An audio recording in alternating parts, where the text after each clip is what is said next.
It is 9:30, and so we're going to go ahead and get started. Thank you so much for coming to our first ever State of the Church address, at least first ever in my limited time with you. You may have done this before in the past. If so, you can let me know that this is not the first ever. My hope actually is that this will be an annual event, something we do about this time of the year in November as we're wrapping up one year, looking ahead to the next. I appreciate Sunday school classes taking a break from their normal routine so that you can be with us for this. Let me offer a word of prayer and then we'll jump in. Gracious and loving God, we give thanks for Jesus, in whose name we have gathered. For him we are here with us. He is present through your Spirit, and we're grateful for that as well. God, we offer ourselves in this time together for you, for your work in our community and our world through our church. We give thanks for the rich history of Cannon Church. We give thanks for a future that is filled with hope, and we give thanks for your presence with us in the present. In Jesus' name, amen.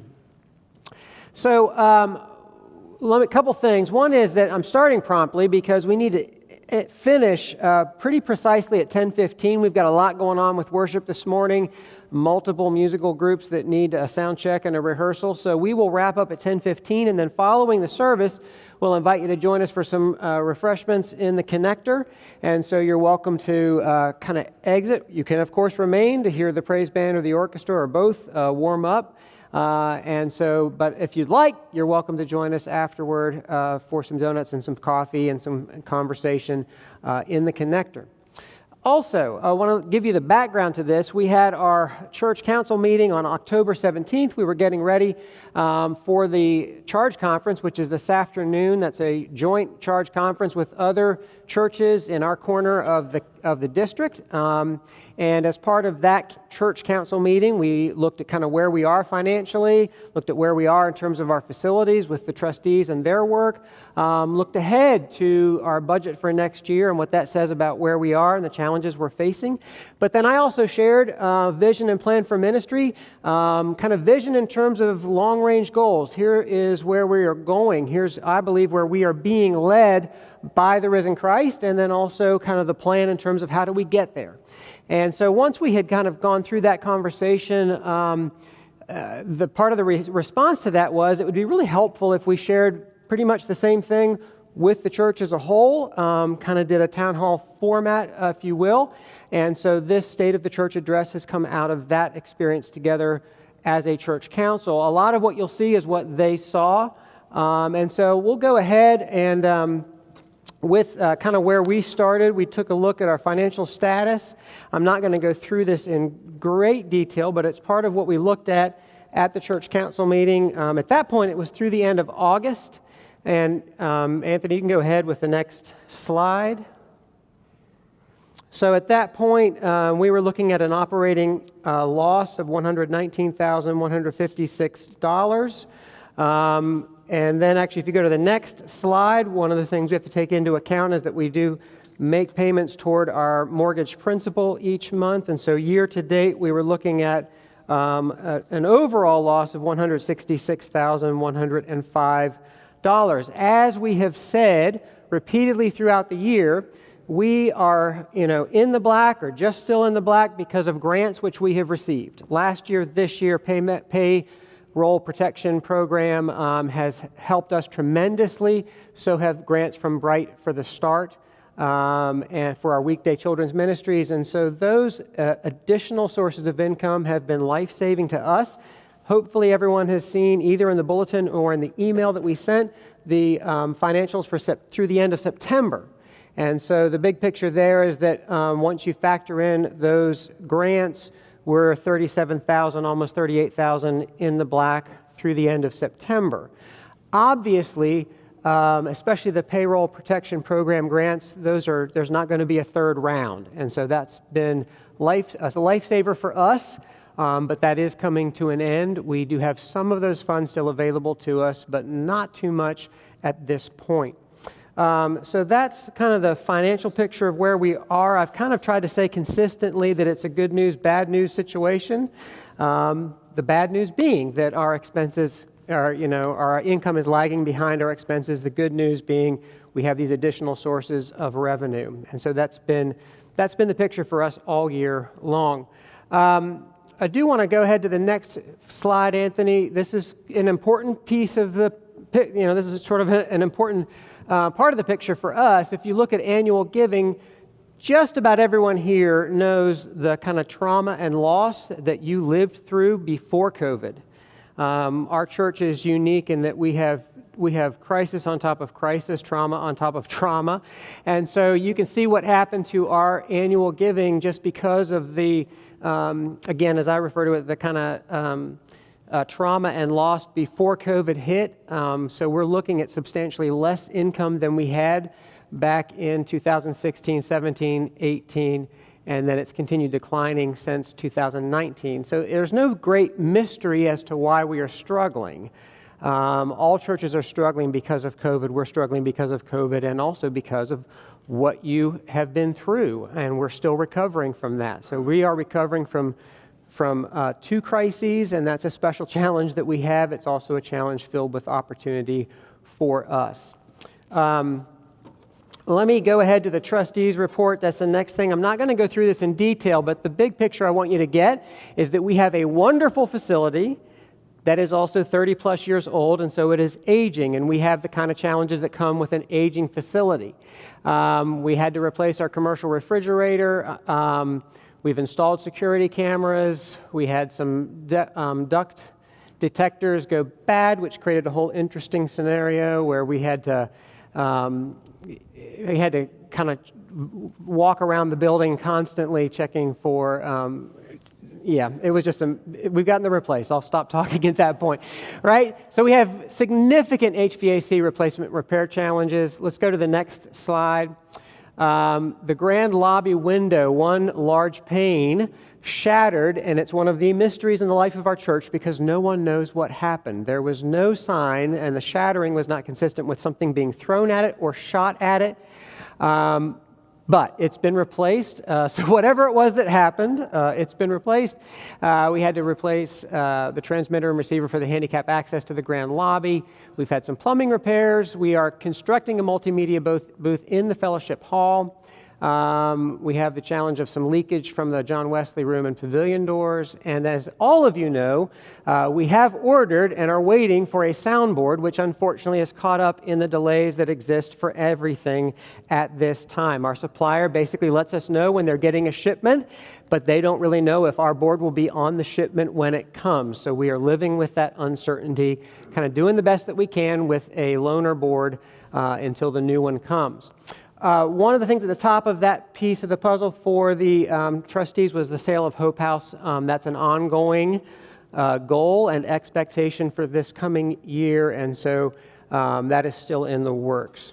All right, so one of the other things that they looked at was the budget for next year.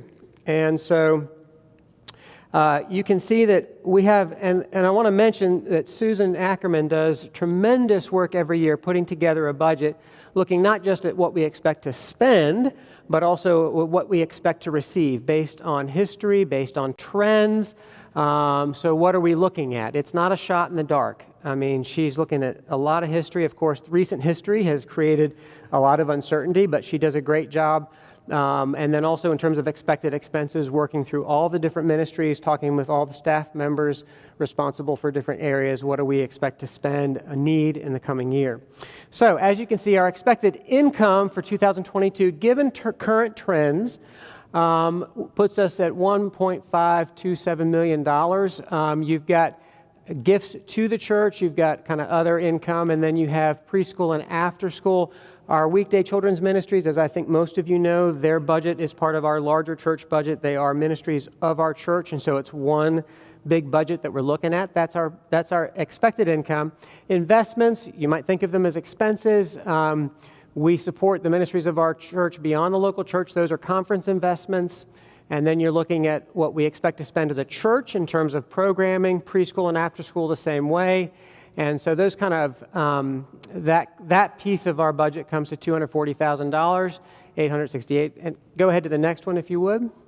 And then ministry support. So here you're really looking at staffing plus utilities, a lot of things that it takes just to keep the doors open. When you get all of that together, you're looking at total investments of $1.915 million, which looks at a net, then we're looking at a budget gap of just over $387,000. But then let's look at the next slide, because we also continue making mortgage payments next year, $73,902, which then means that as a whole, budget plus the mortgage principal payments, we're looking at a budget gap of $461,884. That is not a small number, and I'm sure that no one here is thinking right now, I'm so excited! So before I go on with vision and plan for ministry, I want to do now what I did at Church Council, which is just stop, give all of us a chance to kind of process the numbers we've just seen and heard, and then just see if there are any comments or questions from you at this point. Greg.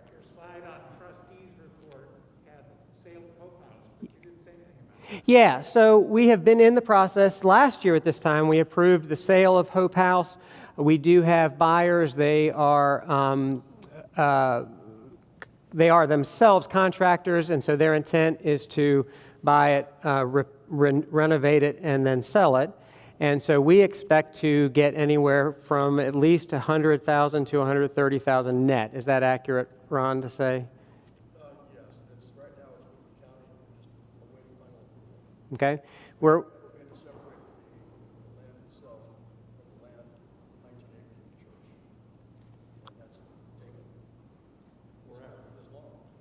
Yes, it has been a long process. For those of you who couldn't hear what Ron said, there's a whole process involving separating that parcel from the rest of our property, from the rest of the campus, getting approval for that.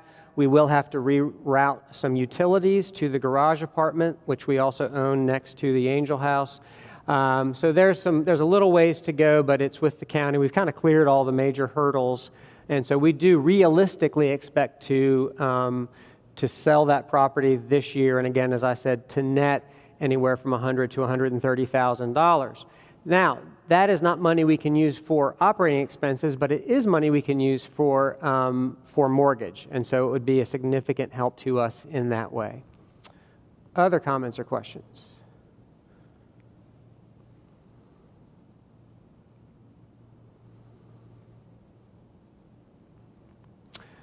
All right. Well, let's go ahead with the vision and plan for ministry. So, I'm sure well, let me just actually go back one page, if you would. There we go. Kerry Newhoff is a pastor, a blogger, a podcaster, a leadership trainer. This comment from him earlier in the year caught my eye. Crisis is an accelerator. It can accelerate your decline, but it can also accelerate your process, your progress.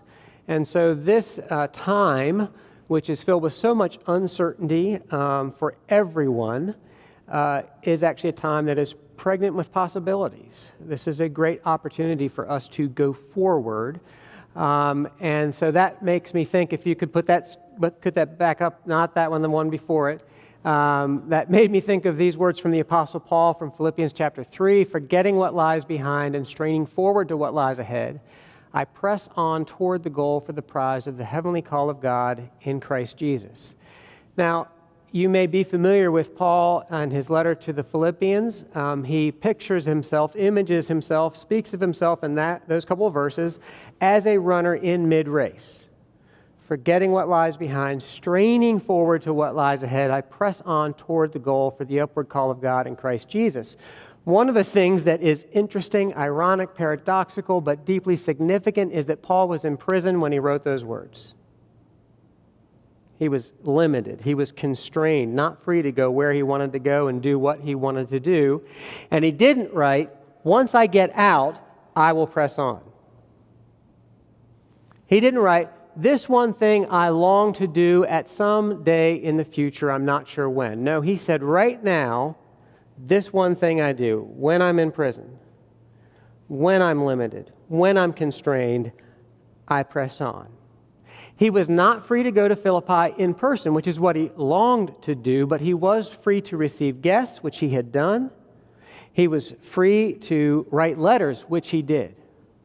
He was, of course, free to pray without ceasing, which he did. And so the ministry went on in a different way, not in his preferred mode, but in the mode available to him. And despite the limitations, despite what I'm sure was frustration, he pressed on. And so this time of uncertainty for us, this time of ongoing limitations, is nonetheless for us as well a time of great opportunity, a time when we can and we will press on. There's been a sense, to change sports metaphors for a second, in which we have all been kind of treading water for a while. We had kind of no choice, but it's time to swim. I mean, that's the real response to the big budget gap we all just saw. We can and we will do what we can to reduce the investment side of that equation. But the real response, the best and most hopeful response for us, is for us to be the church, to go forward together in ministry, to do what we are here for within the limitations and uncertainty of this present time, this present hour. We can nonetheless do what we're here for. Paul did. We serve the same Lord and in the same Spirit, and so we will press on. This is a great time to press on. When we lived in Cherokee County for 7 summers, Susanna and I, along with the cross-country coach at Reinhardt, co-led a summer running group for children. There wasn't anything like that in that area, so there was a big response to that. And so we would get together on Tuesday and Thursday evenings to practice, to kind of run and train, and then on Saturday morning we'd get together and we'd race. And one of the things, we're talking about elementary age kids, so you have to get their attention. So I would begin every practice by saying, if you can hear me, clap one time, and they'd clap once. If you can hear me, clap 3 times, they'd clap 3 times. If you can hear me, shout, "It's a great day to run!" Thing was, in my perspective, it's always a great day to run. Whether it was hot or cold, rainy or clear, we were there, and it's always a great day to run. I have some friends from Cherokee who posted on Facebook recently that they still say that before every run and every race. It's a great day to run. So however uncertain our times, I want to just tell you, this is right here and right now, it's a great day to run. And so where are we going? I want to take a look at our long range, and this is really what I'm presenting to you. This is my sense, my discernment of where the risen Christ is leading us. This is where we are going. 3 things for us to keep in mind. This is where we are going. This is us, being the church. First, deep discipleship. Second, loving service. And third, new community. So I want to talk a little bit about each one of these. Deep discipleship. And by that I mean a life-changing, world-altering friendship with Jesus. That is why we are here. If you think about the risen Christ at the end of the gospel according to Matthew, telling the disciples then, and through them, the disciples today, go, make disciples of all nations, baptizing them in the name of the Father and of the Son and of the Holy Spirit, teaching them to do everything I've commanded you. That's why we are here. That is job number 1.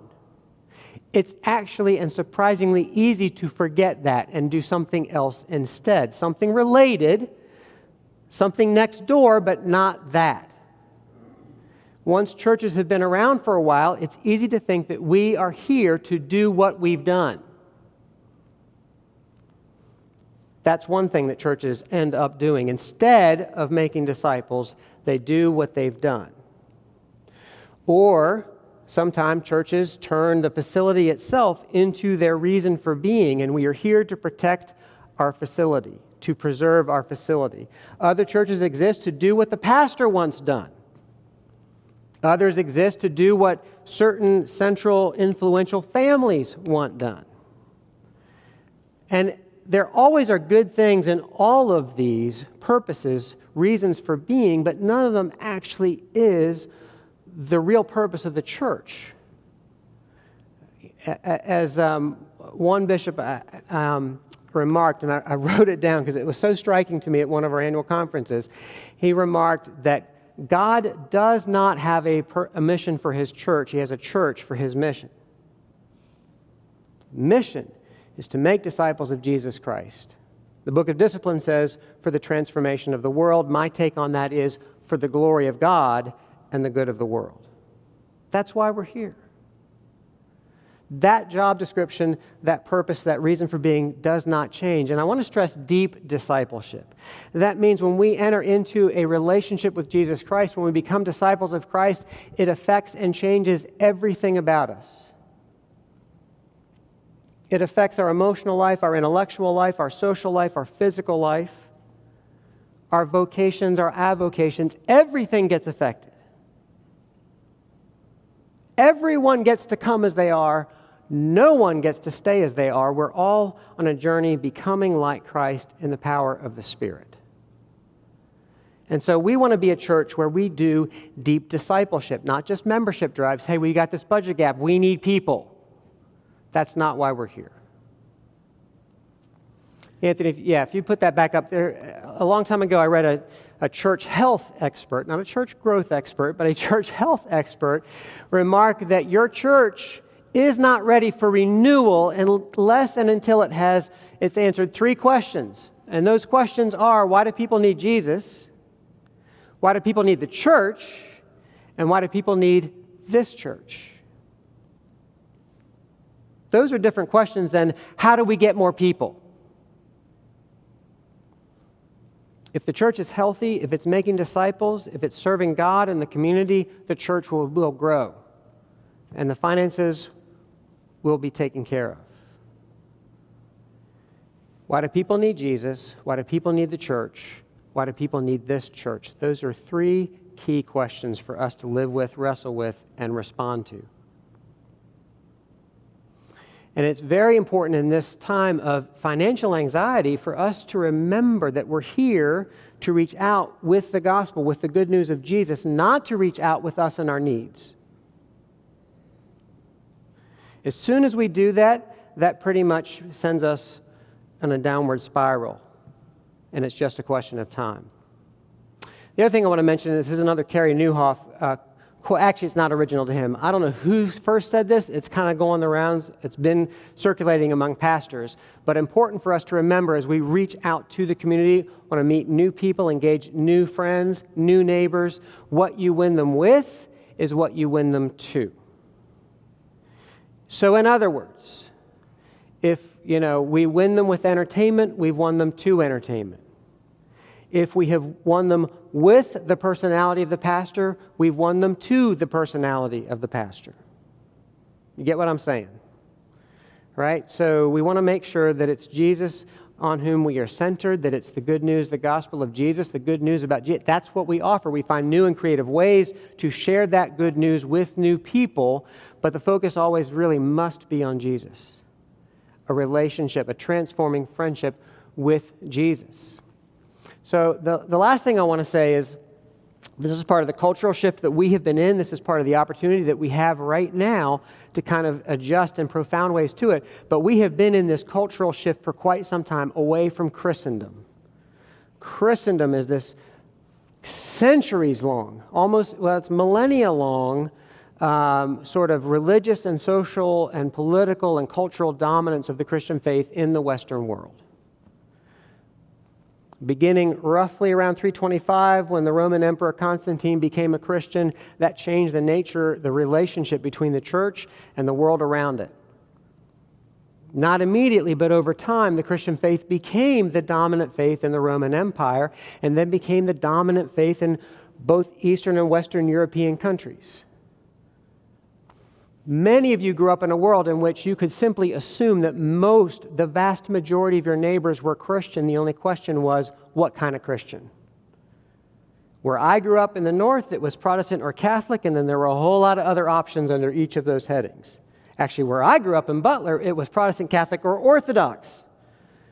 Because in one whole section of my hometown, you had a bunch of Polish people. Some of them were Catholic, some of them were Orthodox, and some of them were Russian, right? So that was the world in which many of you grew up. That's not the world in which we live now. Already by the time I was growing up in Butler, the fact that I was actively involved in my church was not common among my friends in high school. That was rare. So the cultural changes that are hitting here hit up there first. So, and I know that for many people that is disorienting, that's alarming, and we're not quite sure how to respond and relate to a world in which the Christian faith is not the assumed faith, in which your neighbors may be Muslim or Hindu or Buddhist or agnostic or atheist, or what are now referred to as nuns. They believe in things beyond the material world, but they don't identify with any specific religious tradition. And so they would say, yes, I'm religious. I believe that there's more to this world than what I can see and touch and taste.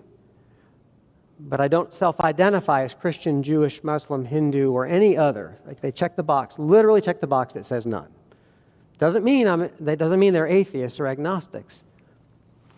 So we live in that kind of world. Now the good news about that, what for many of us feels like bad news, is that once Christianity became the dominant faith, the assumed and presumed faith in the Western world, well, cultural Christianity, it has its upsides, but it's got significant downsides. It can really just kind of be a thin veneer of Christian faith and practice that doesn't actually go deep. And how often did people grow up and just kind of assume they were Christian because they knew they weren't Jewish or Muslim or atheists? But if you think about it, biblically, the Christian faith does begin with Jesus calling us to follow Him. Growing up in a Christian culture, a Christian country, it might help you hear Jesus, but it might keep you from hearing Jesus. You just kind of presume everybody is Christian. Well, I believe in God and I like Jesus. I think cultural Christianity, that world of Christendom, it actually was much better at creating fans of Jesus than followers of Jesus. And so that's the good news about the bad news from my perspective, is that in this changed and changing world, it actually is easier for us to keep the focus where it should be, which is on Jesus, His gospel, and discipleship to Him.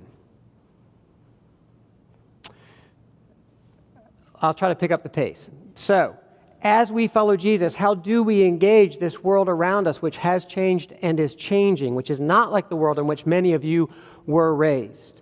I think the question for us is whether we will be bullies or saints. I've got a book called Bullies and Saints, and it's on good and evil in Christian history. The author is an Australian theologian and pastor, and John Dixon says that, we have, if you look at the global history of the Christian faith, we have sometimes been saints, we have often been bullies. When we've been saints, when we have lived out the gospel, we have done so through loving service to our neighbors. The early church, the New Testament church, and in the couple centuries after that, they were a distinct and besieged minority, but they lovingly served the world around them. Very often, that world was persecuting them. But their response was not violence. Their response was not resentment. Their response was not rage. It was instead loving service. That's the church that lived out the teaching of Jesus, the gospel of Jesus, and that's the church in a very real sense that conquered Rome.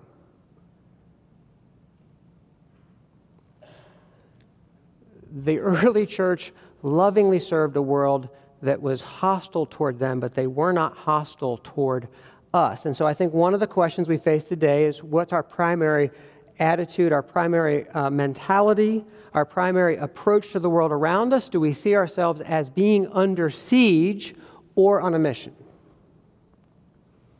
So you've already heard me say I think cultural Christianity is not real Christianity. Let me say this. I think culture war Christianity is not real Christianity. There's a lot of pressure today to become a Republican church or a Democratic church, to pick sides in our political war.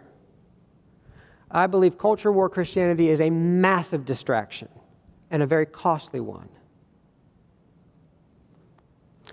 We are here to follow Jesus. We are here to make disciples of Jesus. More and more of our neighbors, and perhaps more and more, some of us, are primarily formed. Our identity is primarily a function of our political tribe. That is who we are. But when we read the Bible through the lens of our politics, it's like looking through a distorting lens. Or like change the image, a funhouse mirror, right? Everything gets weird. It's a distorting lens. More and more of our neighbors, they look at everything through the lens of our politics, us and them. That's the question. Are you one of us or are you one of them? They are evil, we are good. That's it on every issue. I want to say to you that that's not the fight we're fighting. I think culture war Christianity is the wrong war with the wrong weapons in the service of a false gospel and a false God, not to be too blunt about it. And the Bible kind of keeps calling us back to lovingly serve the world around us and to keep our eyes and our focus on Jesus. Another great Carrie Nieuwhof comment, we cannot reach a people and war on a people at the same time. Absolutely true. If we see, if we see Middle Eastern neighbors walking their dog and our first thought is frustration that we have Middle Eastern neighbors, we're not really ready to lovingly serve our neighbors.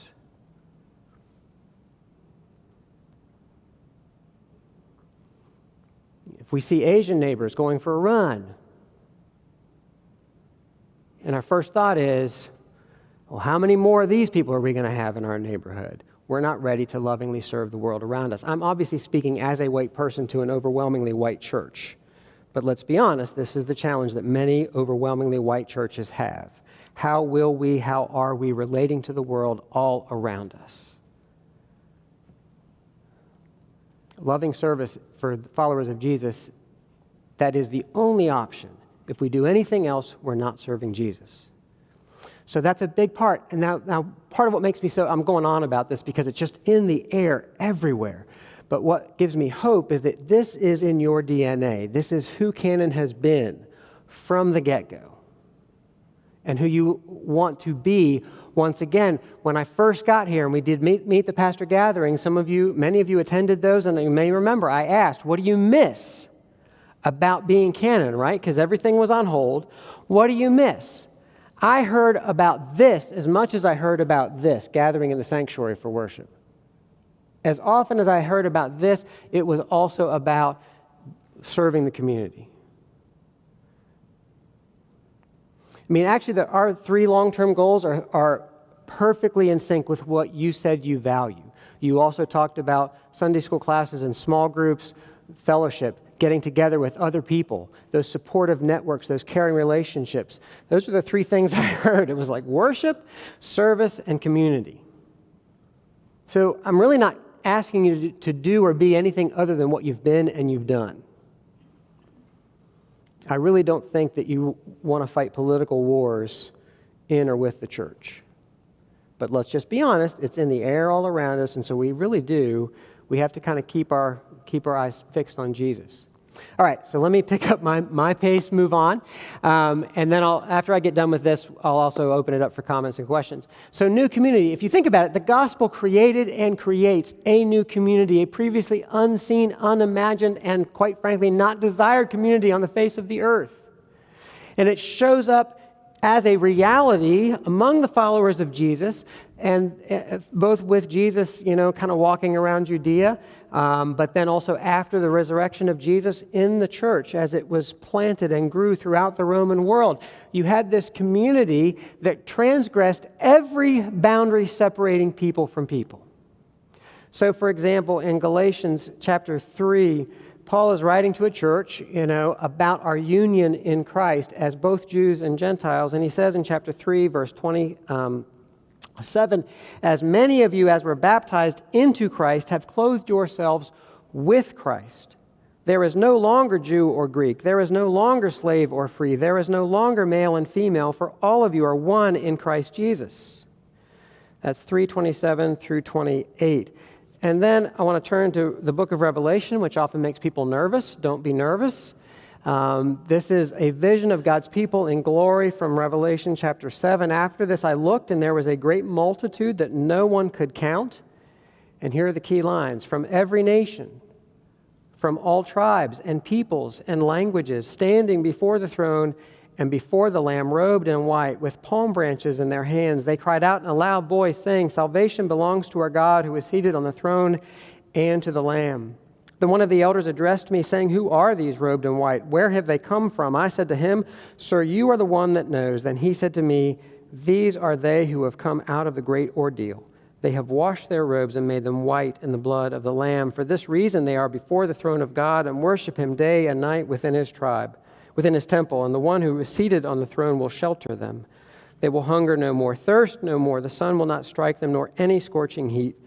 For the Lamb at the center of the throne will be their shepherd, and he will guide them to springs of the water of life, and God will wipe away every tear from their eyes. Just to jump back for a minute, that great countless multitude, every nation, all tribes and peoples and languages.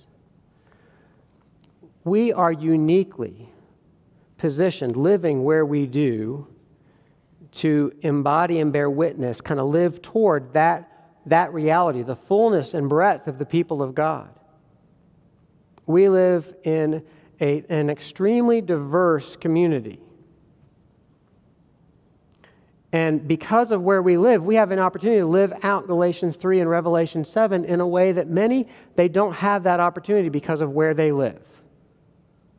Their community may be overwhelmingly white, overwhelmingly black. We live in a diverse community.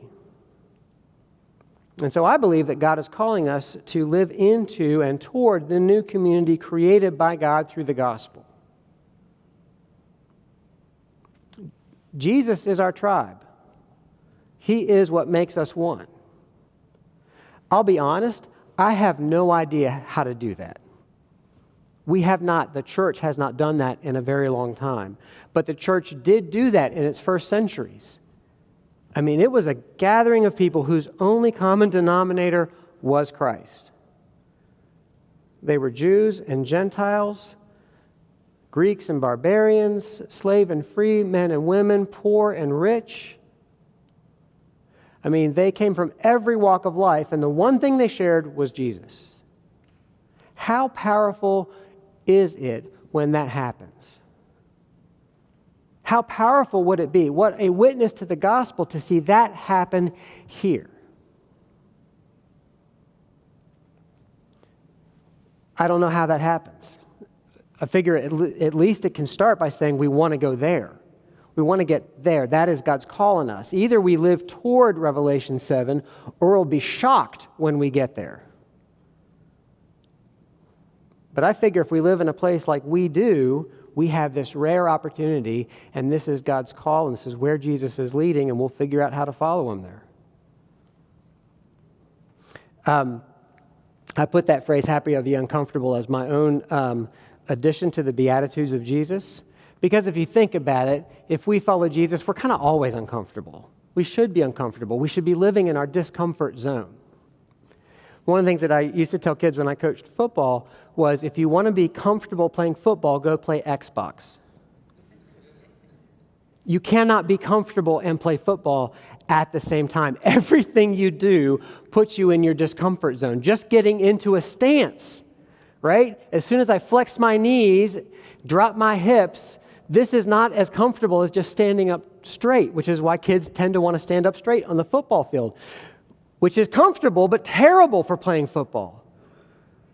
Tackling is not a comfortable thing to do. It's kind of weird. But you have to get over the discomfort of making the tackle, and actually you have to enjoy the pleasure of putting somebody on the ground. But it just is. It is uncomfortable. But then you decide there's something more important than being comfortable. I love this game. I want to play this game. I like tackling. I like blocking. I like running it, I don't mind it if people are trying to tackle me and hit me. That's fun. If we follow Jesus in a world that does not know Jesus, that's not going to be comfortable. I keep thinking that, what's the difference between an animal in a zoo and one in the wild, right? The one in the zoo, that's pretty comfortable, right? When's the last time an animal in a zoo had to run from a predator? Right? It's a lot safer. But is that their natural habitat? Are they living the fullness of the life of a lion, a gorilla, a chimpanzee? No. It's okay for us to be in a world where our faith is not broadly shared. It's not the majority faith. In the New Testament and in the early church, that was the norm. The mission frontier was at the doorstep of the church, not out on the border of empire. So we're just going back to where we have been, and the church has thrived and will thrive in that environment. It's okay. So let me, I know we're running out of time. Let me go on quickly to kind of how we'll get there, because this is important. This is kind of mission strategy. It's just the process that we're always engaging in. So connecting, inviting, equipping, and sending. Part of it is we just have to be intentional about reaching out and connecting with our community. We have to be deliberate. One of the things that our recent history has kind of changed is that in recent history, y'all were big enough. You could pretty much assume you would always have a critical mass. So you could put a program on the calendar. We'll have a fall festival, right? We'll have this, we'll have that. And all you really had to do was say, y'all come. And a lot of people came. Enough came to make it look and feel good. Same thing with Christmas Eve. Y'all come. And a lot came, right? We're not that church anymore. Or at least we're not that church now. It took a lot of work to get a lot of people here for that fall festival. That didn't just happen. We've got a jingle jam on the calendar. It will take a lot of work to get a lot of people here for that. the reason we're doing those things, it's not just to have some fun event that makes us feel good. It's to provide opportunities for us to connect with our community, offer something of value to our community, and just provide a venue for relationships to happen. It actually is all about relationships. You know, my son's football team had their banquet here on Thursday night, and another team will have theirs here this coming Thursday night. Why did we say yes to that? Well, because it gets 30-plus football players and their families in our building and gives us a chance to interact with them a little bit. There's no guarantee that anything will come from that, but we're going to take advantage of every opportunity we have to connect with our community. Leave the door open on relationships. We have to be deliberate, we have to be intentional, and we have to be all in on that. We cannot staff this out. That's a phrase I want you to hear. We can staff up, but we cannot staff out. Crucial for us to understand that. This is all of our challenge. We are not a church anymore, if we ever were, where we can just say we have staff for that. So, for example, case in point, both Sasha and Kristen are part-time. I'm not sure everyone understands that, knew that. Right? They're 20 hours a week. That's part-time. We don't have full-time children and youth ministers. We have part-time children and youth ministers. Here's the opportunity for us. Those ministries should always be team-based. They should always be the church's ministry with children, the church's ministry with youth. They should never just be Sasha's or Kristen's or whomever's. It's our ministry. So we staff up, we don't staff out as we reach out and connect with people. Christmas Eve, we are working on that to make that our biggest outreach of the year, because however much the world around us has changed, there are many, many people who really do want to celebrate Christmas, worship God at Christmas because of Christmas. So we will aggressively publicize that, and we're going to ask you to invite friends and neighbors and family members. That's a great opportunity for us to connect with some people who want to sing those songs and hear that story and celebrate that birth. You may have noticed already that we're doing something a little bit different. We're going to offer a service of worship on December 23rd, Christmas Eve. Just because there may be some people who really do want to worship on Christmas Eve, but Christmas Eve, maybe because they're working or because they're traveling, is not a time that really works for them to gather for worship. But the 23rd, they got some margin. I don't know if it's going to work. I don't know if it's going to meet a need in our community, but we'll see. So we're offering 3 services of worship on Christmas Eve. So we've been using events. So this is the connecting and the inviting piece. We've been trying to use events as kind of stepstones. So at the Fall Festival, you may have noticed there was a trunk for Christmas. And we were advertising Jingle Jam Christmas Party for kids and their families, along with worship in December and on Christmas Eve, dates, times, themes. Jingle Jam will do the same thing. Hey, great to have you here. Here's what we're doing in worship this month. Here's what we're offering on Christmas Eve. And then on the Sundays in December, and especially on Christmas Eve, hey, great to have you here. Here's where we're going in worship in January, in the new year. Our worship series will be called Beginning Again with God. It's a good place for all of us. Take the beginning of the year as an opportunity to begin or begin again our relationship with God. So it's all about relationships. So we're going to try to lean into every relationship, every opportunity we have, invite people into something else, and then something else, and then something else. All of it, again, remember, is the goal to make disciples of Jesus Christ. All right, I'm going to stop and just see what comments or questions you have.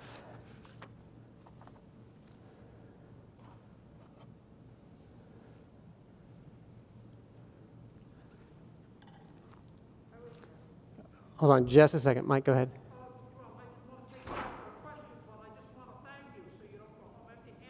Okay.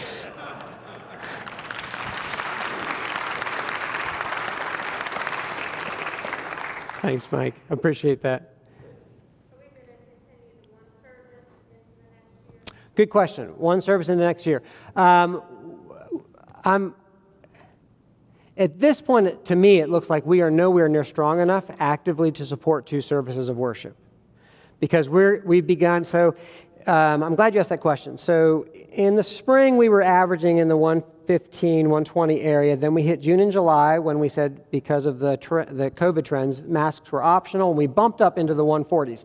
That is bizarre. That's a COVID statistic. Nobody increases their average worship attendance in the summer, but we did. And then, of course, the Delta variant hit and masks became mandatory again, and we dropped back down into the 120s. But the recent weeks, we've been back up in the 140s. So that's a great trend. But you think about the size of this sanctuary. If we split up into 2 services, my concern is, one, we're going to have a difficult time adequately supporting both services in terms of ministries with children. But then secondly, it's going to look and feel sad. I mean, that's the reality. So typically, you launch a new service when you've got a sort of critical mass that can support that second service without starving the first. Do you know what I'm getting at? So I do recognize that there are many people in the life of this church who are eager for a straight contemporary, experience. And I'd be happy. I mean, I want you to hear me. I really think every style of worship can be done well. So for me, worship is not this or that, it's both and. I also think every style of worship can be done poorly. So I would love to begin offering a contemporary service of worship, but I feel like we really do need to get a little bit stronger so we can adequately support both services. That said, I'm open to that conversation. I mean, we've talked about it a little bit, like when can we launch a second service? What would that look like? What would the Sunday morning schedule look like? I don't necessarily want to go back to what you were doing. But go forward to something new that's going to meet some new needs and help us grow. So, yeah. Other comments or questions?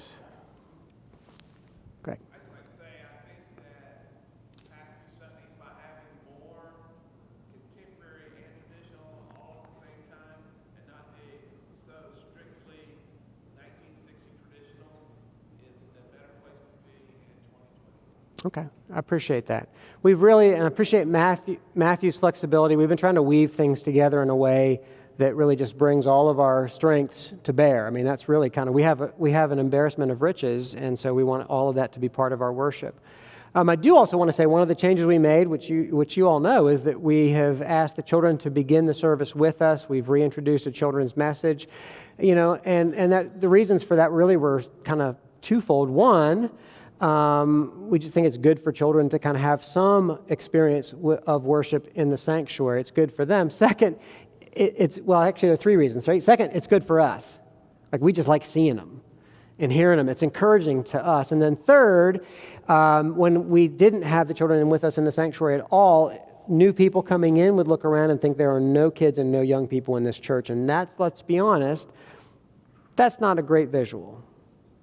So for all of those reasons, it was all part of this strategy to connect and invite and, kind of be intentional about what we're doing and putting our best foot forward for others as well as for ourselves. Any other comments or questions?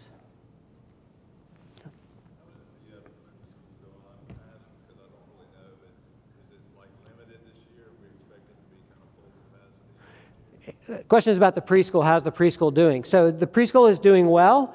Last school year, they had only 4 classes. So that's like a third of the size that they were in the past. This year, they have 8. They're expecting to get at least 10, hopefully more for next year to continue that growth back toward what they were. The part of the challenge for us, of course, is that as soon as you increase the number of classes, you increase your staffing and your costs. And so, both the preschool and the after school are doing well and have room to grow.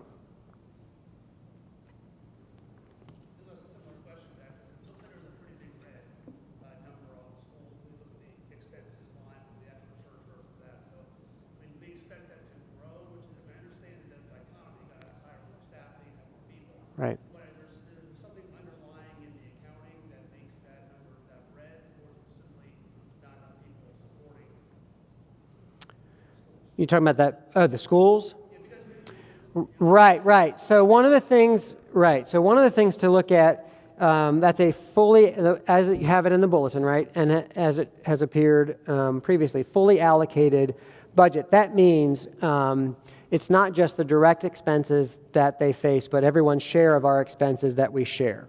So utilities, those kinds of things come factored in. So the preschool and after school never get a utility bill, and they don't pay rent, but they are using space. And so given their use of the space, what's their share of those expenses? This budget takes all of that into account.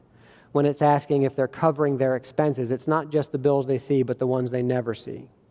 And so we're trying to give a true picture of what ministry costs. So they are covering their direct expenses, but not the indirect. When you add those in, then they're lagging behind. So, but they are, as I said, they're doing well. They really are. I mean, but it's just that continuing challenge to continue expanding and staffing and getting to the point where we cover not just the direct but the indirect expenses as well. Yeah. And I think part of that is, first of all, churches of our size, there was a shift in accounting standards. We have to do this kind of budget now. We have to do this kind of functional accounting now. It's not an option. The other thing was that in the recent history of the church, there were some misunderstandings about the finances of preschool and after school. And on paper, it looked like they were turning huge profits, but that failed to take into account the bills they never saw that the church was carrying. And so it gave a misleading picture. So this is we have to do this. It also kind of helps us understand the reality of the picture. Any other comments or questions? Yes. I just appreciate your leadership and your boldness and your just being transparent with us and just sharing this and your vision. And I like this state of the church. So hopefully this will become a new thing. Well, I appreciate that, and I really would like it to. I think November is a great time for us to kind of stop, take a look at where we are and where we're going. I mean, I think about next year should be all about pressing on. That should be Oh, I'm sorry. Joni was just saying about she appreciated having this. She said some nice things about me. I'm not going to repeat, but I appreciate them. And this is helpful. And so I was just saying that, yeah, I would love to do this about this time every year. I think it's a great time for us to, take stock of where we are and then chart the course for the year ahead. All right, we need to wrap up. Thanks for coming. There are refreshments in the connector, and I've held the orchestra and praise band off long enough. My apologies to them.